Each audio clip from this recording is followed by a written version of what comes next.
이슈 플러스 오늘의 전국 상황, 김지호 더불어민주당 대변인, 강전의 국민의힘 대변인과 짚어보겠습니다. 어서 오세요. 안녕하세요. 안녕하세요. 네, 김건희 특검팀이 어제와 오늘 소환 요구에 이틀 부응하지 않은 윤 전 대통령을 향해서 체포영장을 청구했습니다. 앞서 내란 특검에서는 청구했을 때 네. 법원이 기각을 했거든요. 이번은 어떻게 예상하십니까? 내란 특검 때 같은 경우에는 윤석열 전 대통령 측에서 의견서를 제출했었습니다. 특검의 조사가 만약에 이루어지게 된다면 그때는 성실하게 응하겠다라는 것을 냈기 때문에 법원에서 기각하는 사유가 어쨌든 그 당시까지 특검에서 정식으로 소환 요청을 한 적은 없었거든요. 소환에 응하겠다고 했던 윤석열 전 대통령 측의 의견서가 있기 때문에 기각이 되었던 것입니다. 그런데 지금 같은 경우에는 김건희 특검과 관련해서는 원래 어제 오전 10시에 출석을 통보를 했지만 나오지 않았고 오늘 오전 10시로 다시 재소환을 했지만 역시 나오지 않았습니다. 근데 이 과정에서 불출석을 하게 된다면 불출석 사유서를 내야 되는데 이러한 사유서조차 없었다라는 것이죠. 윤석열 전 대통령 측에서는 지금 건강 상태가 좋지 않다. 당뇨가 악화되었고 거의 실명 위기에 있다라는 전문가의 소견이 있다라고 이야기를 하고 있습니다만 특검에서는 공식적으로 이러한 서류가 접수된 것은 없다라고 이야기를 하고 있습니다. 체포영장이 발부되는 것은 형사소송법으로 이렇게 소환에 응하지 않거나 응하지 않을 우려가 있을 때 발부가 되는 것인데 지금 윤석열 전 대통령 측에서 정확한 서류를 제출하지 않고 있기 때문에 이런 상황이 지속이 된다면 더 이상의 자료들이 나오지 않는다면 체포영장이 이번에는 발부될 가능성이 좀 높지 않을까라고 생각합니다. 예, 체포영장이 발부된다면은 윤 전 대통령에 대해서 물리력을 행사하면서 데리고 나올 수가 있습니까? 어떻게 전망하세요? 민주당이나 많은 국민들은 윤석열 전 대통령이 최대한 특검 수사에 협조할 것을 그렇게 기대하고 있는데 윤 전 대통령이 지금 김건희 특검 관련해서는 변호사도 선임하지 않고 아무런 지금 반응을 안 하고 있습니다. 그래서 강제적인 물리력이 불가피한데 지금 서울구치소 측에서 전직 대통령이라는 이유로 물리력 행사에 굉장히 난색을 표하면서 지금 법 집행이 굉장히 오리무중인 상황입니다. 저희 민주당에서는 이 특검 관련해서 오늘 TF도 띄워서 조금 구치소나 어떤 교정행정당국의 어떤 강력한 공권력의 지엄함을 보여줄 것을 계속 요구하고 있는데 조금 더 지켜봐야 되지 않을까 싶습니다. 네. 특검은 강제 수사에 나선다면은 이제 특검보와 검사가 네. 직접 구치소를 방문해서 체포영장을 집행하겠다는 방침인데 혹시라도 이렇게 끌려 나오는 상황이 연출될 수 있을까요? 그럴 가능성도 있습니다만 지난 1월 정도에 그 한남동 관저로 체포영장이 집행이 들어갔을 때는 결과적으로 윤석열 전 대통령 측에서 직접 걸어 나오는 모습을 보인 바가 있습니다. 근데 이번 같은 경우에는 어쨌든 윤 전 대통령 측에서 왜 지금까지 소환에 응하지 않았는지 여기에 대한 좀 입장을 밝히는 것이 먼저가 아닐까라는 생각은 드는데요. 근데 또 문제는 형사소송법에 따르면은 이게 인권 침해라든지 수사에 있어서 강압적인 모습들이 입증이 되었을 때는 또 증거 능력이 아예 날아가 버리는 부분들이 있습니다. 그래서 내란 특검에서도 그 이전에 구치소에 있지만 이걸 강제 인치를 하려다가 구치소 측에서 좀 난감한 내색을 했을 때 계속적으로 이걸 강제하지는 못했던 부분들이 바로 이런 증거 능력 문제들이 또 걸릴 수가 있는 거거든요. 그래서 지금 내란 특검 말고 이번에 김건희 특검에서는 나름대로의 판단이 있겠습니다만 강제로 끌어내는 모습에 대해서는 특검 내부적으로도 여러 가지 좀 고민이 있지 않을까 생각합니다. 예, 그리고 윤 전 대통령이 이른바 비상기업 위자료 10만 원 배상 판결에 항소를 했고 강제 집행 정지까지 신청을 했는데 만약에 법원이 받아들이게 되면은 원고들은 돈을 못 받게 되는 건가요? 아니요, 그런 거는 아니고요. 항소를 이미 윤석열 전 대통령 측에서 했기 때문에 항소심에서 이 10만 원이라는 금액이 적정한 것인지 지급을 하는 것이 맞는지에 대해서 다시 한번 다뤄지게 됩니다. 그런데 이게 민사 판결인데 1심 판결이 나왔을 때 가집행을 할 수 있다라는 문구가 붙어 있거든요. 항소심 결정이 나오기 전에 10만 원을 말하자면 윤석열 전 대통령의 예금이라든지 부동산 이런 데에서 강제 집행을 할 수 있는 권한이 있는 것이죠. 바로 그 부분에 대해서 윤석열 전 대통령 측에서는 일단은 막겠다라고 이야기를 하는 것이고 이게 결국에는 뭐 항소심 가고 아마 대법원까지 가게 되지 않을까 싶은데 여기에서 확정이 되게 된다면 그때는 이러한 가집행에 대해서는 전혀 문제될 것이 없고 바로 집행이 가능한 상황이 되게 됩니다. 네, 지금 배상액을 지금 원고 측은 상향 검토를 네. 하고 있다고 하는데 이게 만약에 대법원에서 확정 판결이 날 경우에 뭐 어느 정도까지, 몇 명까지 이런 것들을 받을 수 있는 건지 궁금하거든요. 뭐 몇 명이라기보다는 이번 판결이 어쨌든 대한민국 국민들이 정신적 손해, 정신적 손해를 받아서 위자료를 지급해야 된다라고 한 것이고 10만 원이라는 금액이 책정된 것은 우리가 보통 개인 정보가 유출되었다든지 이럴 때 좀 10만 원의 예들이 많았던 것이 사실이거든요. 그래서 그러한 예에 따라서 10만 원이라는 판결이 나온 것으로 보이는데 지금 원고들은 항소 과정에 있어서 금액을 조금 더 늘려보겠다라고 이야기를 하고 있고 윤석열 전 대통령 측에서는 문제가 되는 것이 이번에는 원고가 한 100여 명 정도 됩니다. 근데 이 판결이 난 것이 언론에 보도가 되면서 아마도 다른 원고들, 새로운 소송들이 다시 들어올 수도 있는 거죠. 그렇다면은 지금 가지고 있는 재산만으로 모두 집행이 가능한지 좀 의문이 있는 부분들이 있습니다. 예, 김건희 특검 얘기를 좀 해볼까요? 김건희 여사의 오빠, 그 오빠의 장모 집에서 입수됐던 그 목걸이가 모조품인 게 확인됐습니다. 이게 지금 특검에서는 해당 목걸이가 진품과 바꿔치기 됐을 가능성에 무게를 두고 수사를 하고 있는데 아직 뭐 정확하게 물증에 대해서는 밝힌 바가 없고요. 이 점은 어떻게 보고 있습니까?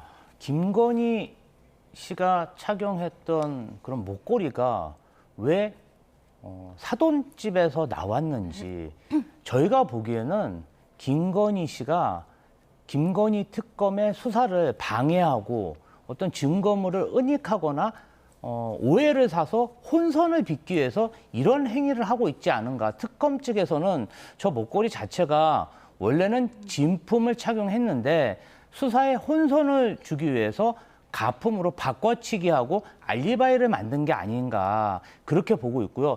계속해서 이렇게 실체가 불명확하고 뭔가 특검의 수사에 혼선을 주려는 그런 악의적인 행태가 계속된다면 빨리 김건희 씨와 그 주변 인물들의 신변을 확보해서 강제 수사에 들어가야 될 것 같습니다. 네, 김 여사 측은 오빠 김진우 씨가 이 목걸이를 사줬다는 보도에 대해서 오보다 김 네. 여사가 직접 구매했다 이런 입장인데 이 모조품 목걸이를 보유하고 있던 것만으로도 문제가 되지 않습니까?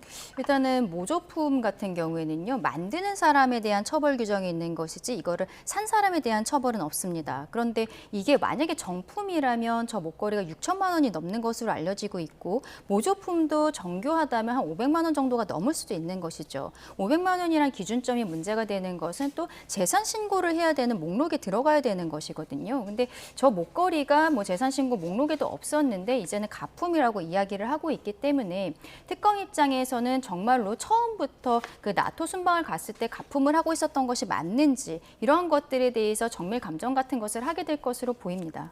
예, 그리고 김 여사 사돈댁에서 이우환 화백의 그림 그리고 현금 다발도 특검팀이 압수한 것으로 알려져 있는데 이 민주당에서는 어떻게 보고 있습니까? 이게 그림이 뭐 이 제품은 아니지만 진품일 경우에 이 화가가 그린 다른 작품의 경우는 20억을 호가하는 그러한 고가 물품으로 알고 있습니다. 사실은 그냥 가정집에 이렇게 20억이 호가하는 귀중품이 현금과 함께 보관되었던 것 자체가 사실은 너무 놀라운 일이고요. 이상민 전 행안부 장관도 자택에 그 명품백에 정말 막대한 현금이 그렇게 은닉되어 있었는데요. 이게 사실은 수사가 정말 강제 수사가 진행돼서 뭔가 명명백백히 밝혀지지 않는다면 뭔가 뇌물이나 검은 거래에 의한 그런 작물이지 않을까 저희는 그렇게 의심하고 있습니다. 네. 주제를 좀 바꿔보겠습니다. 계속해서 과거 발언에 논란이 계속되고 있는 최동성 인사혁신처장이 70세가 넘으면 공직에서 물러나야 한다. 70세를 넘은 사람이 공직을 기웃거리면 추하다. 이런 발언을 했었던 것으로 알려졌습니다. 김문수 전 장관을 향한 발언이었던 것으로 알려졌는데 지금 본인이 69세입니다. 그러니까 내년에 70세가 되는 건데 네. 그럼 내년이 되면은 퇴직을 하시는 겁니까? 글쎄요. 최동석 지금 인사혁신처장이 보여주고 있는 모습은 혁신과는 굉장히 거리가 있죠. 구태 중에 구태가 아닌가라고 생각을 합니다. 지금 나오고 있는 이 이야기는 결국에는 세대, 나이가 좀 많은 분들에 대해서 굉장히 비하하는 표현입니다. 근데 이분이 과거에도 박원순 전 시장의 사건에 대해서 이야기를 하면서 피해자에 대해서도 2차 가해하는 이야기들이 있었고, 그리고 장애인에 대한 비하라든지 그리고 젊은 세대들에 대한 비하, 굉장히 좀 갈라치기 하면서 여러 가지로 본인이 높게 평가하는 이재명 대통령 내외 이외에는 어떻게 보면은 이재명 대통령이 선택한 지금 내각에 있는 분들까지도 굉장히 좀 험한 말들을 많이 하고 계시는데요. 어제 뭐 결국에는 국무회의 선상에서 본인이 유명해져서 죄송하다, 이러한 좀 앞뒤가 맞지 않는 이렇게 농락하는 듯한 말을 한 것도 있었고, 오후에 사과문이 나왔습니다. 그런데 사과문에 있어서도 무엇을 본인이 사과하고 있는지 정확히 알 수 없는 내용들인 것이죠. 글쎄요, 저는 이분을 도대체 누가 추천을 해서 이재명 대통령께서 쓰고 계시는지 모르겠습니다만, 지금 최근에 이진숙 후보자 그리고 뭐 강선우 후보자 여러 가지 문제들이 있지 않았습니까? 그 전에 김민석 총리 때부터 이재명 대통령의 인사 과정에 있어서 굉장히 잡음들이 있는데 그 중심에 있어야 할 인사혁신처장이 가장 큰 지금 논란이 되고 있는 거죠. 이 부분에 대해서는 대통령실에서 빨리 정리를 해야 되지 않나 생각합니다. 예, 또 새롭게 나온 내용을 전해드리면은 과거 저서 인터뷰 중에 나라 전체가 거대한 정신병동이다, 다 돈에 미쳤다, 이런 얘기도 했는데 뭐 비하 발언이라는 분석도 있고요. 어떻게 보십니까? 최동석 인사혁신처장 자체가 이런 과거 발언에 대해서 사과를 하고 있고, 저희 당에서도 일부 인사들이 이 부분 관련해서는 진솔한 사과를 해야 된다, 계속 입장을 밝히고 있습니다.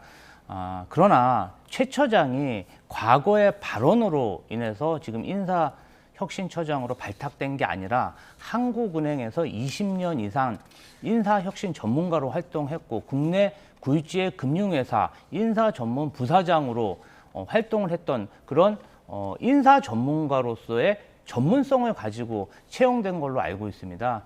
우리 정부가, 이재명 정부가 조금 혼종, 이종, 하이브리드 이렇게 같은 계열의 사람들만 모여 있는 게 아니라 기업인도 있고 정치인도 있고 관료도 있고 뭔가 다양한 사람이 구성됐을 때 공직사의 그 철밥통, 무사안위, 복지부동을 깰 수 있고 국민을 위해 혁신적인 정책을 펼칠 수 있다는 그러한 이념하에 지금 국정을 운영하고 있기 때문에 그 전문성, 조금 일할 기회를 주시고 이후에 평가해도 늦지 않다. 저희는 그렇게 보고 있습니다.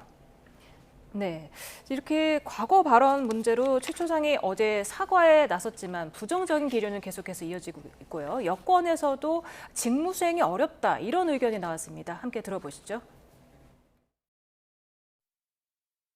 거취 결정이 자진해서 필요하다고 생각하세요? 여론은 뭐 안 좋은 것은 맞는 것 같습니다. 그러니까 인사혁신처장의 직위는 차관급이지만 네.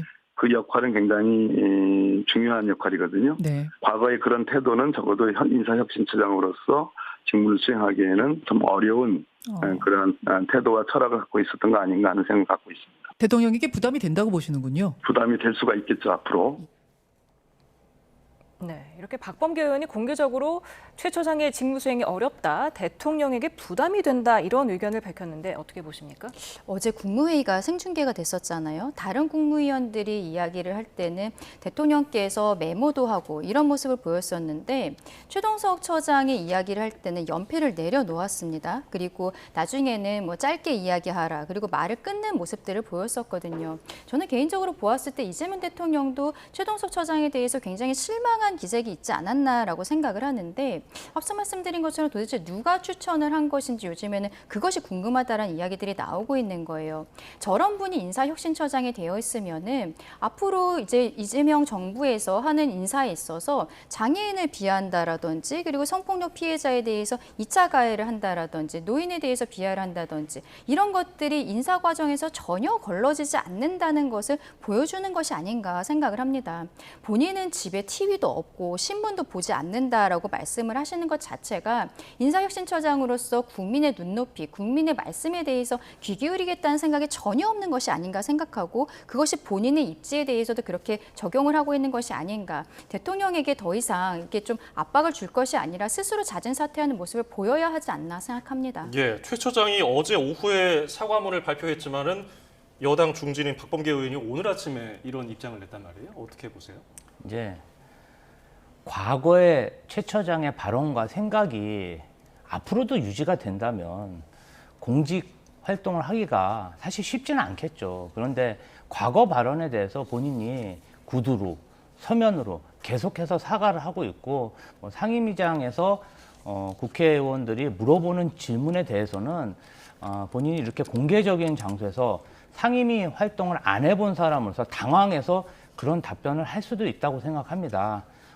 물론 이제 과거의 발언, 과거의 생각, 또 무리 있는 생각들 이런 것도 저는 국민들이 질타하고 야당과 언론에서 지적할 수 있다고 생각합니다. 다만 고위공직자이긴 하지만 장관도 아니고 차관급 인사이고 실무적인 인사 혁신에 꼭 필요한 전문성을 갖춘 인사 전문가라는 부분 좀 참고해서 일할 기회를 한번 주셨으면 좋겠습니다. 이재명 정부가 사실 인수위도 없고 조기 대선으로 급작스럽게 내각을 꾸려서 어렵게 여기까지 왔습니다. 뭔가 좀 일할 기회를 주고 능력을 발휘할 그런 시간이 좀 필요해 보입니다. 네. 그런가 하면 8월 15일 광복절을 앞두고 지금 조국 사면론이 계속해서 흘러나오고 있는데 어제는 김동연 경기도지사에 이어서 고민정 민주당 의원도 이 사면론에 가세를 했습니다. 어제 조국을 접견을 했고 조국의 사면을 많은 이들이 바라는 이유는 검찰 개혁을 요구했던 우리가 틀리지 않았음을 확인을 받고 싶은 마음 때문이다. 이렇게 말을 했는데 검찰 개혁과 조국 사면은 어떤 관계가 있는 겁니까? 글쎄요, 뭐 정치검찰로부터 피해를 받은 사람이다. 그렇기 때문에 이번 8.15 사면에 있어서 조국 전 대표를 사면해줘야 된다. 이런 이야기들도 나오는 것으로 알고 있습니다만 아마 대통령실에서는 좀 고민이 깊을 것이라고 생각을 합니다. 과거에 어떻게 보면 문재인 정부가 정권을 재창출하지 못하고 국민의힘으로 넘기는 과정에 있어서 조국이라는 사람의 역할이 굉장히 컸다라고 볼 수밖에 없거든요. 근데 이 부분에 있어서 고민정 의원이 강하게 이야기하고 있는 것은 민주당 내에서의 친문 세력들의 어떤 결집을 하기 위한 부분들이 아닌가라고 생각을 합니다. 이재명 대통령이 뭐 당대표 시절부터 어떻게 보면 당내에서 다른 대권 주자가 없었던 것이죠. 당에서 대권 뭐 경선을 할 때도 압도적으로 1위를 했었던 부분들이 있는데 근데 이제 문제는 다음번에 이제 연임을 할 수가 없기 때문에 누가 포스트 이재명이 될 것인가, 누구를 중심으로 뭉칠 것인가를 생각을 했을 때 지금까지 어떻게 보면 약간 소외되어 있었던 친문 세력으로서는 조국이라는 사람이 나와서 어떤 구심점을 해주기를 바라는 부분들이 분명히 있을 것이라고 생각하고 고민정 의원은 아마 문재인 청와대에서 같이 근무를 했었기 때문에 당은 다르지만 더 그런 마음이 강하지 않을까 싶습니다. 결국 이것은 8.15 과정에 있어서 대통령이 결단을 해야 될 부분인데 이제 조국이라는 사람이 나왔을 때 내년 지방선거의 구심점이 좀 달라질 수도 있는 부분들 이런 것도 정무적인 판단에 있어서는 고려 요소가 되지 않을까 생각합니다. 예. 반면 대통령실도 그렇고요. 당권 경쟁 중인 정청래 박찬대 의원도 선 긋는 모습이 보였어요. 당내에서는 어떤 분위기입니까? 일단은 지금 사면론을 이야기하시는 분들은 조국 전 장관과 같이 일했던 동료들이거나 굉장히 친분이 깊으신 분들 아니면 가족들인 것 같은데요. 저는 그러한 이야기 그분들은 하실 수 있다고 생각합니다. 다만 사면 복권이라는 것 자체가 대통령의 고유 권한이고 어떤 법 체계를 뛰어넘는 그러한 대통령이 온전히 책임져야 할 권한 행사가 아니겠습니까? 이제 정권이 들어선 지 이제 2달 가까이 돼 가는데요. 국민들이 어떻게 생각하실지 또 어떻게 보면 법 체계를 뛰어넘는다는 것 자체가 국민 동의가 있어야 되는 부분이기 때문에 저희 당이나 내각에서는 각별히 언행에 주의를 하고 있는 게 아닌가 이렇게 생각됩니다. 네, 그런가 하면 어제 국회 윤리특위가 구성이 됐는데 지금 박찬대 민주당 의원이 네. 6대6 동수는 내란 심판이 불가하다. 그래서 안 될 일이다. 그러면서 윤리특위 구성에 여당 5인, 야당 5인에다 비교섭 단체까지 포함하자 이런 의견을 냈더라고요. 그렇죠. 윤리특위가 굉장히 오랫동안 구성이 되지 않았기 때문에 이준석 의원에 대한 뭐 제명안이라든지 지금 강선 의원 그리고 국민의힘 45명 의원들에 대해서 이걸 처리하기 위해서는 결과적으로 윤리특위를 구성을 해야 되는 부분이 있었습니다. 국회에서 운영위원회를 열어서 여기에 대해 통과를 시켰는데 6명은 민주당에서 그리고 6명은 국민의힘에서 하는 것으로 결정이 된 것이죠. 그런데 박찬대 지금 당대표 후보라고 이야기를 해야 될 것 같아요. 이 이야기를 한 이유는 어쨌든 본인이 선명성을 보이고 싶은 것이 아닌가라고 생각을 하는데 이제 내란과 관련해서 자유롭다고 볼 수 없는 국민의힘 의원이 6명이나 들어갔다는 것은 이것은 윤리특위가 제대로 운영이 될 수 없다라는 지금 주장을 하고 있습니다. 말은 그렇게 하고 있지만 실상은 이게 운영위에서 통과가 되었고 본회의에 올라가야 되는 상황이거든요. 운영위원장이 김병기 원내대표입니다. 김병기 원내대표가 말하자면 지금 당대표 과정, 경선 과정에 있어서 돕지 않는 부분들 이런 것에 대해서 문제 제기를 하고 싶은 것이 아닌가. 지금 이러한 박찬대 의원의 그 문제 제기가 있고 나서는 김병기 원내대표가 당원들에게 굉장히 공격을 받고 있는 것으로 알고 있거든요. 당에서의 권력 싸움을 지금 바깥쪽으로 돌리고 있는 것이 아닌가 생각합니다. 예, 박찬대 의원은 왜 이런 제안을 했을까요? 네, 김병기 당대표 직무대행은 당 지도부이기 때문에 당대표 후보 그 누구도 지지를 하거나 지원을 할 수가 없습니다. 그 부분은 좀 이해해 주셨으면 감사드리고요. 저희 당은 그간 1년 3개월 동안 지속적으로 국민의힘과 협상할 때 여야 동수로 윤리특위를 구성해야 된다 주장했지만 국민의힘 측에서 완강히 거부함으로 인해서 민주당과 국민의힘이 동수로 이렇게 윤리특위를 구성할 수뿐이 없었습니다. 많은 저희 지지자들과 소수 야당에서는 소수 야당도 전체 의석수의 8%를 차지하고 있는데 윤리특위에서 소외시키는 것은 말이 안 된다 이런 말씀을 하고 계셔서 저희도 참 안타깝게 생각합니다. 다만 지금 1년 3개월 동안 지금 윤리특위가 지금 부재했었고 그간 20건이 넘는 안건들이 계류돼 있습니다. 더 이상 이 상황을 방치할 수 없었고 여러 가지 지금 본회의에 쟁점 법안도 걸려 있고 또 여야 협치 분위기도 외면할 수 없었기에 이러한 합의가 나온 것 같습니다. 큰 틀에서 정부 여당으로서 국민의힘을 외면할 수 없기 때문에 이런 합의가 나왔다는 점 양해해 주셨으면 감사하겠습니다. 네. 그런가 하면 오늘부터 국민의힘 이틀 동안 당대표 후보자 등록을 받습니다. 이제 본격적으로 레이스가 시작된 건데 그런데 한국사 강사 전한계 씨가 이 당권 주자들에게 공개 질의하겠다면서 일종의 면접을 예고를 했는데 네. 여기에 김문수 전 장관과 장동혁 의원이 응하겠다. 이런 그렇죠. 입장을 밝혔더라고요. 어떠한 답변을 할지는 모르겠습니다만 일단은 전한길이라는 분은 당원의 한 명입니다. 뭐 당원으로서 당대표 후보에게 무언가를 물어볼 수는 있겠지만 지금 전한길이라는 사람이 가지고 있는 위치가 그렇지 않다는 것은 전 국민이 다 알고 있을 것이라고 생각을 하고요.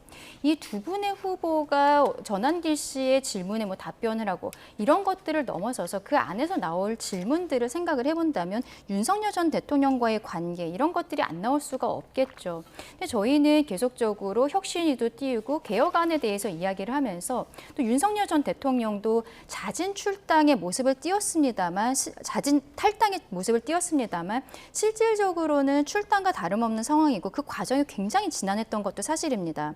근데 이러한 당의 그동안의 노력이 이 전당대회에 당대표로 나오겠다는 두 분이 다시 전한길 씨와 함께하는 듯한 모습을 보이면서 이러한 개혁의 의지가 조금 꺾이는 것이 아닌가라는 우려를 좀 안 할 수가 없는 부분들이고요. 다만 다른 당대표 후보 지금 등록을 한 후보들 같은 경우에는 만약에 뭐 면접이라든지 질문이 와도 응할 생각조차가 없다라고 생각을 하고 있습니다. 지금 당원들께서 특히 중도 확장적인 메시지를 내야 되는 이 상황에서 어떠한 것이 맞는 것인지 후보들이 좀 깊이 있게 생각을 했으면 좋겠다 생각합니다. 예. 반면에 한동훈 전 대표는 이거 진짜 극우 간별사에 줄 서는 거 아니냐 비판했고 주진우 의원은 내가 지도부였으면은 전환길치 입당을 막았을 거라고 주장을 했거든요. 이런 의견 대립 어떻게 보고 계십니까?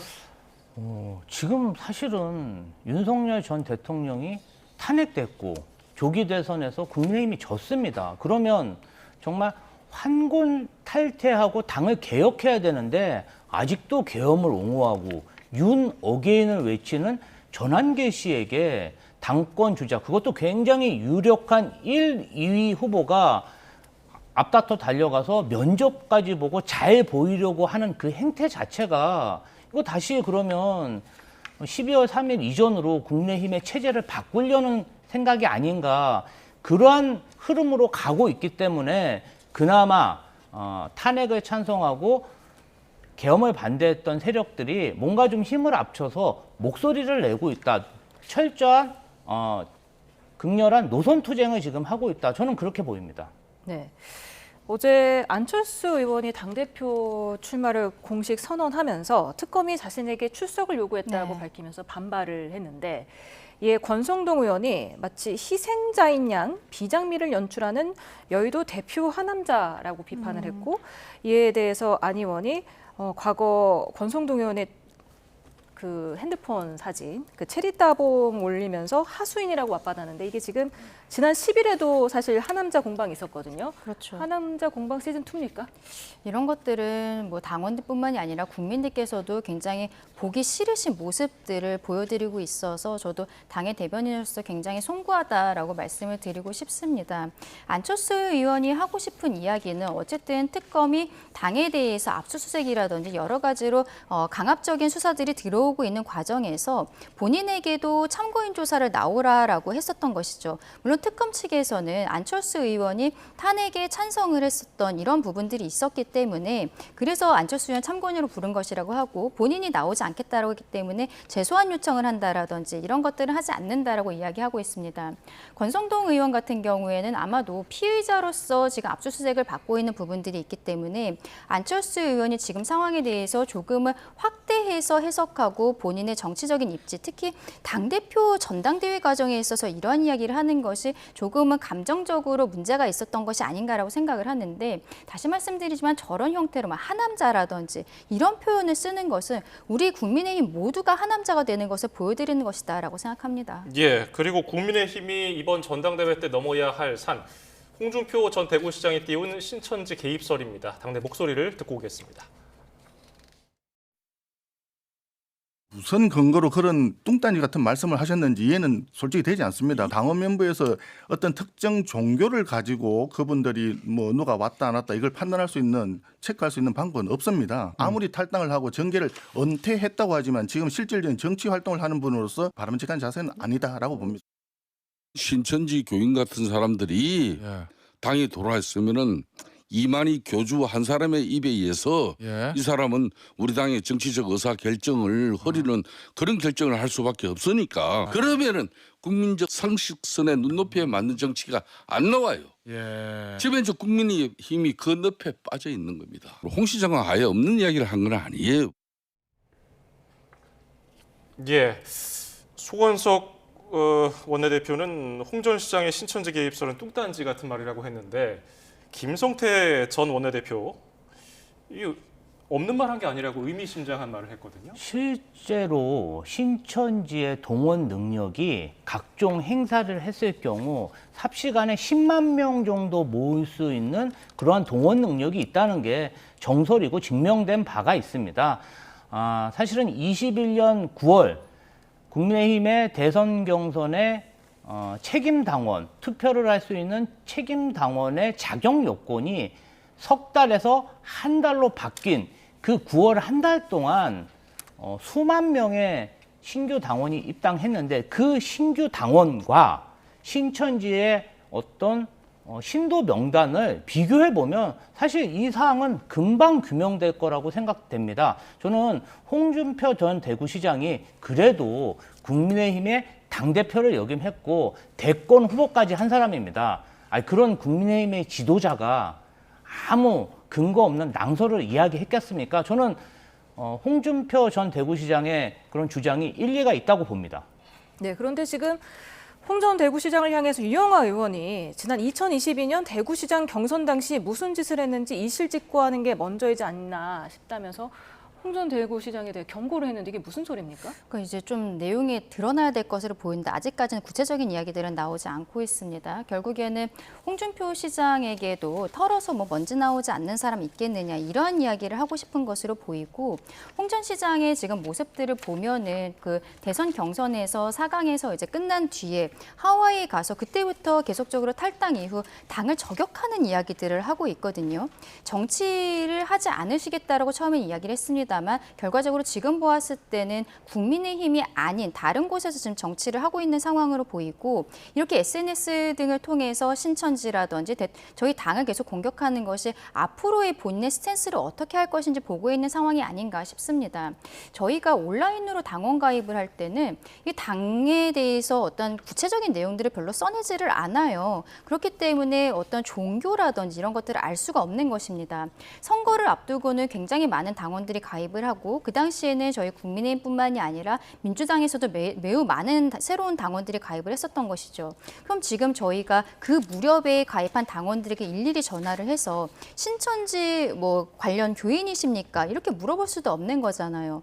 교인이 관여를 했다라는 것이 당원으로 가입했다는 것 자체가 범죄가 되는 것이 아니라 이렇게 대규모로 가입을 해서 말하자면은 신천지가 윤석열이라는 후보를 조직적으로 밀어서 그 다음에 어떤 것을 얻어냈느냐 이런 대가성이 있는 것이 문제가 되는 것인데 지금 이러한 신천지 이야기가 나오는 것은 저희가 윤석열 정부가 좀 조기 종식된 부분에 있어서 계속적으로 무속이라든지 이런 프레임들이 있었습니다. 법사, 계속적으로 법사 이야기들이 나왔어요. 그런데 그 2명의 내외가 이미 탈당을 하셨음에도 불구하고 신천지, 통일교 이런 것들로서 다시 저희 당을 어떠한 무속이라든지 사이비 종교 프레임으로 가두려는 것이 아닌가 이런 부분 굉장히 우려된다라고 말씀드리고 싶습니다. 예, 오늘 말씀 여기서 줄이죠. 김지호 민주당 대변인, 강전애 국민의힘 대변인이었습니다. 감사합니다. 감사합니다. 감사합니다. 감사합니다.